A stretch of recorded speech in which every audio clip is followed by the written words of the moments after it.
네, 이번엔 6인의 마감 전략입니다. 3인씩 나눠서 마감 전략, 오늘은 어떻게 분들 보고 계신지 확인해 보도록 합니다. 먼저 화면으로 정리된 내용 보시죠. 오늘 박동기 전문가입니다. 과매도권에 진입을 했기 때문에 낙폭과대 대형주는 투매에 동참하기보다 보유하자, 좀 기다려보자 이렇게 마감 전략 주셨고요. 윤종빈 전문가는 국내 증시 지지라인이 이탈이 돼 있기 때문에 역시 관망하는 것이 좀 좋겠다 이렇게 보내주셨습니다. 김남호 전문가도 현재 시장 모멘텀이 부족하기 때문에 단기적으로는 좀 더 지켜보자 관망 전략을 보내오셨군요. 자, SK프렌즈클럽의 윤종빈 센터장을 연결해 봅니다. 안녕하십니까? 네, 안녕하십니까? 국내 지지선이 어느 정도였길래 이탈이 됐다고 보시는 겁니까? 네, 일단 거래소 기준으로 놓고 생각해 보면요.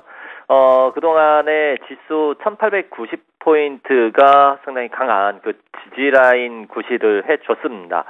그런데 미국 증시가 매일같이 급락세가 연출이 되다 보니까 결국 오늘 이 지지라인이 1890포인트가 갭으로 이탈이 돼버린 그 상황이 이제 연출이 됐고요. 더불어서 이제 코스닥 시장의 경우도 가장 강력한 그 지지라인으로 생각해 볼 수 있는 라인이 500포인트 구간이 되겠는데, 요 라인이 지금 훼손이 돼 있는 그 상황, 그러면서 기관에서의 툼에 가까운 집중 매도 공세가 쏟아지고 있다라는 점. 자, 이런 부분들로 인해서 일단 이 지지라인이 이탈됐다라고 이렇게 인정을 할 수밖에 없겠고요.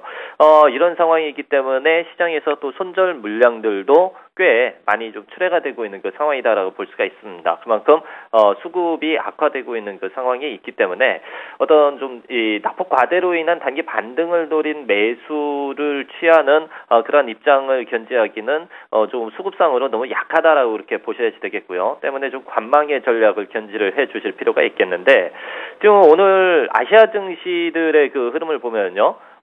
우리나라 증시가 가장 큰 폭의 그 낙폭을 보이고 있는 그런 상황입니다. 이 부분은 그동안 여타 국가들에 비해서 국내 증시가 좀 별로 많이 빠지지를 않았다라는 그런 측면인데, 오늘 지지라인이 붕괴가 됨으로 인해서 상대적으로 오늘은 좀 더 많이 그 낙폭이 전개가 되고 있다라고 이렇게 좀 받아들이실 필요가 있겠는데, 일단 코스닥 쪽에서 계속 문제가 발생이 되고 있습니다. 기관에서 이틀 연속으로 하루에 400억이 넘는 집중적인 매도 공세를 펼치고 있고요. 그러므로 인해서 종목들의 급락세가 계속해서 좀 펼쳐지고 있는 상황. 특히 SM 같은 경우에는 이틀 연속의 그 하한가까지 좀 기록을 하고 있는 그런 모습이기 때문에 코스닥 종목들을 가지고 계시는 분들의 어떤 불안감이 굉장히 좀 높아질 수밖에 없는 상황이지 않느냐 싶고요. 더불어서 이 신용으로 가지고 있었던 그런 물량에 대한 일종의 좀 이 반대매매 처분도 나올 수 있을 만한 그런 시점에 있다라고 보시면 되겠습니다. 때문에 지금은 코스닥 종목들 많이 빠지기는 했지만은 아직은 좀 이 매수하는 그런 어떤 이제 관점은 조금 더 뒤로 미루시자라는 그런 말씀을 드리고 싶고요. 거래소 시장의 경우에도 일단 1850포인트 구간에서의 그 지지 여부를 좀 확인을 해 주실 필요가 있는 그 상황으로 바라보시기를 바라겠습니다. 전 세계적으로 좀 이 증시 에너지가 약한 그 상황이기 때문에 섣부르게 매매하는 그러한 어떤 부분은 좀 자중을 하자라는 그런 말씀을 드리고 싶고요. 오늘도 역시 그나마 증시에서 좀 버팀목구시를 해주는 쪽은 IT 대형주 진영이다라고 볼 수가 있겠습니다. 삼성전기라든지 삼성 SDI 같은 종목들이 반등 양상이 나타나고 있는 그런 상황인데, 대신에 시장에서 그동안 계속 소외되어 왔었던 종목들의 낙폭은 계속 좀 이 바닥을 찾지를 못한 상태에서 낙폭이 심화되고 있는 그런 모습까지 좀 같이 나타나고 있습니다. 그만큼 시장이 계속 슬림화되어 있는 그 상황이라는 얘기가 되겠죠. 이 부분은 증시 에너지가 약하기 때문에 나타나는 현상이다라고 이렇게 바라보시고요. 이런 상태에서는 어떤 강한 반등을 기대키는 어렵다라는 점까지 인지를 해주실 필요가 있겠습니다. 결론적으로는 미국 증시가 좀 안정세를 찾아줘야지 국내에서의 그 반등도 좀 이 기대를 걸어볼 수 있다라고 이렇게 생각 가지시면서 그때까지는 좀 관망을 견제하시자라는 말씀까지 드리도록 하겠습니다.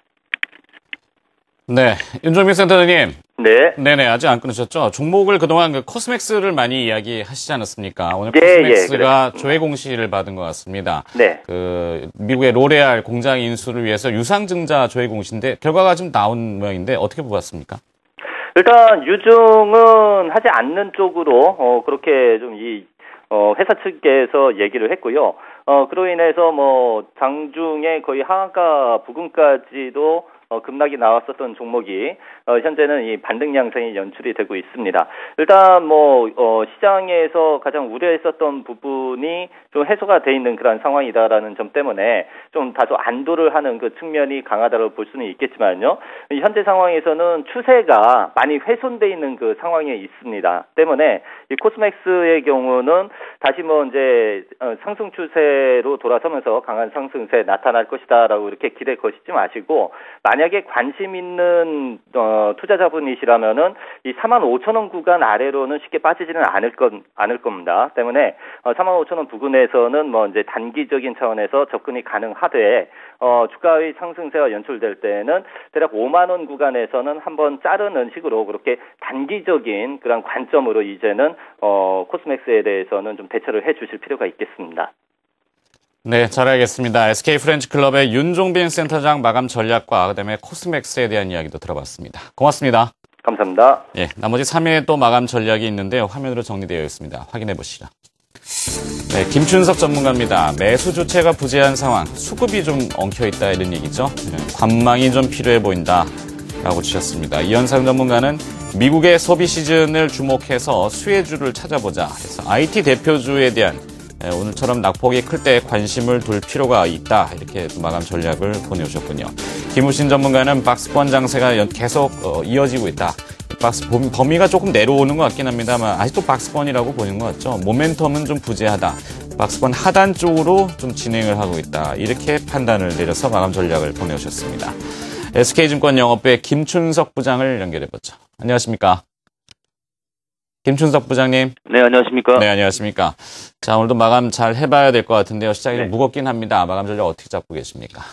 일단 시장 자체가 이제 매수처 실종된 그런 부분으로 보여지고 있습니다. 뭐, 다들 아시는 것처럼 뭐, 미국 재정절벽 위기가 계속 얘기가 나오고 있고, 거기다 이제 어제 이스라엘이 공습을 하면서 중동이 또 불안해지다 보니까 유가가 돌아서고 있고, 뭐 이런 부분들 자체가 시장에 좀 안 좋은 영향을 미치고 있는 것 같은데요.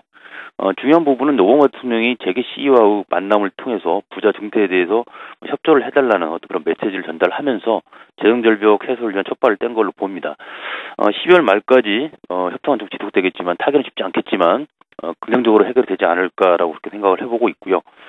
오늘 뭐 어제 이어서 SM이 이틀 연속 하한가를 치고 제닉이 또 하한가를 들어가고 이런 모습을 보이고 있는데 이건 참 불안한 투자 심리를 대변한다는 생각을 가지고 있습니다. 즉, 근데 사실 이 종목들이 뭐 하한가까지 갈 정도로 어떻게 실적이 악화된 부분은 아니라고 생각이 되는데 워낙 실적 기대감이 컸던 탓이라고 생각이 들고 있습니다. 그래서 이런 부분들을 좀 생각을 해보셔야 될 것 같고요. 그래서 이제는 실적이 받쳐주지 않는 종목들의 접근은 좀 신중을 기해야 할 것이다라고 생각이 들고 특히 10월 달부터 이어졌던 강하게 올라왔던 개별 종목들에 대해서는 실적을 한 번 더 확인해 봐야 될 시점이다. 이렇게 생각을 하고 있습니다.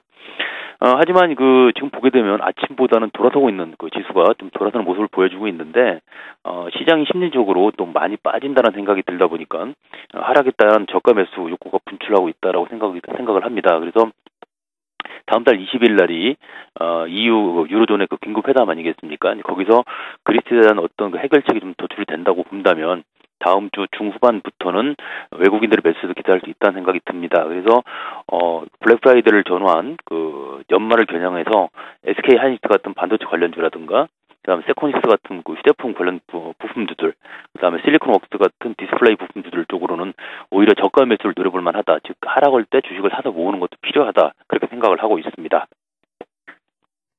잘 알겠습니다. SK증권 영업부의 김춘석 부장의 마감 전략 들어봤습니다. 고맙습니다. 네, 감사합니다.